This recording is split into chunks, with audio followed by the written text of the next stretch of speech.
The study of sound and vibration has shown me a lot about the meaning of a name, the name that each one of us conveys, has.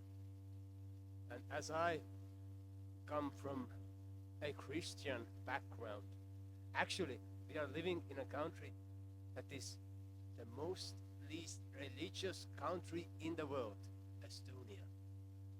Officially, most people believe the earth, so they are pagans. Me too. But I have a name, Simo, Simo Sanderi, and I have been fascinated about names since my childhood. And I have done workshops when people come and they use their voices for the first, for the second, for the third time in reality, with intention, and they realize that there is something missing from their name. Like there was this woman in my workshop. Her name was Lee, and she was singing her name, Lee. And in the end, she realized she had to add something because her name was too simple for her.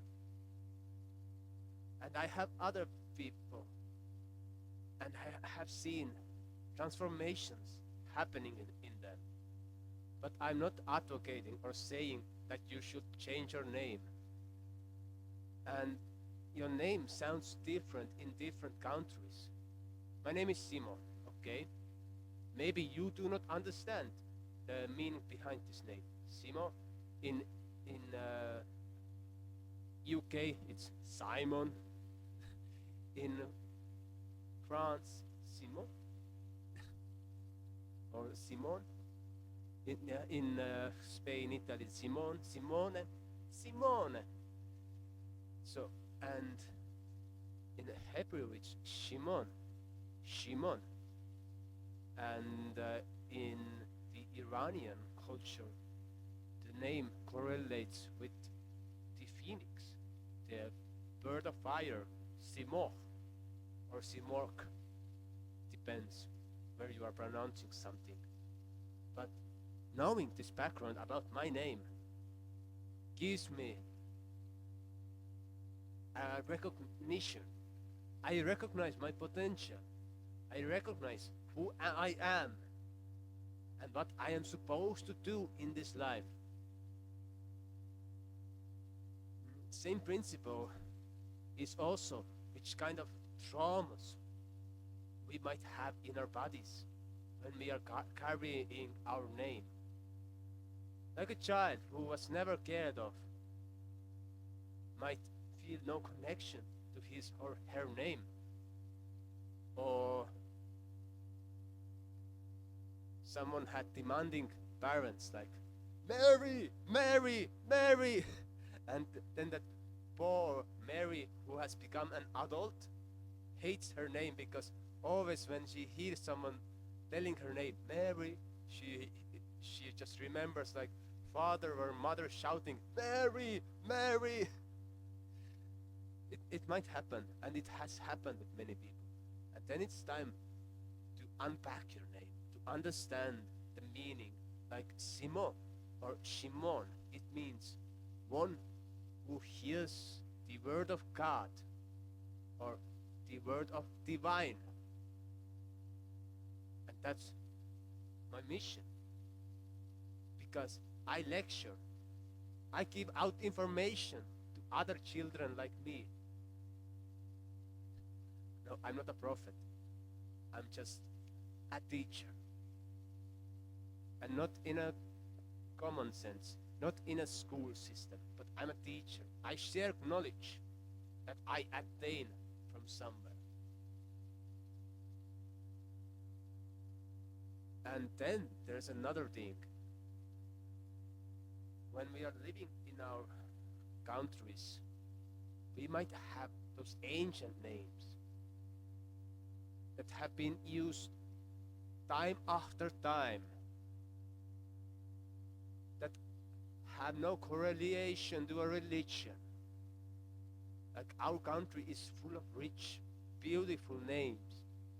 Like I hear so often little children who have names like Lumi or Dormi. Lumi is snow, Dormi is a storm. And, and, and when I hear those beautiful poetic names, I see the elements that they are carrying. They are carrying timeless sensations within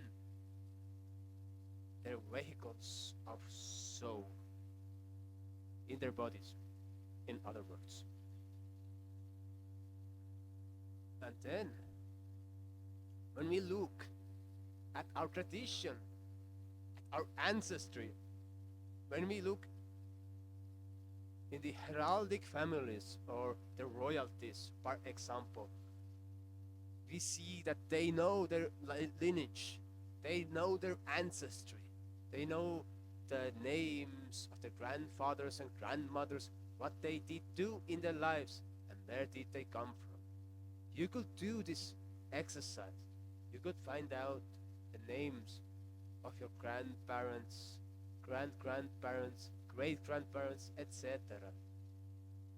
And you can start asking from your relatives, what did they do? Who was this man? Who was this woman? What did they accomplish? For example, I have digged into my heritage, into my roots. And my grandfather, he was a German doctor who came to Estonia, and he helped to develop the clinical birthing. So he basically was saving lives of women who were giving birth in complicated circumstances. And another, my grandfather, he wrote the first opera in Estonian language, or the musical. And he wrote a lot of plays. So that's just empowering for me to know such things. Because then for I know I have the same abilities with my own self, or my grandfather, something like that, who came to this country in the 17th century. He came from Sweden, and his name, I'm not going to reveal it. I'm not going to reveal his name. But he came from Sweden to this country, and he started living a simple life that he really loved. Knowing such things gives depth and roots to our own doings, and we are able to succeed in this life when we know where we come from, what our name does mean, and also the surname tells a lot about our heritage and our grandparents, what they were doing or from where they came from. When we understand the meaning of name, we can achieve great things in our lives. Thank you for watching. Subscribe and see you next time. Goodbye.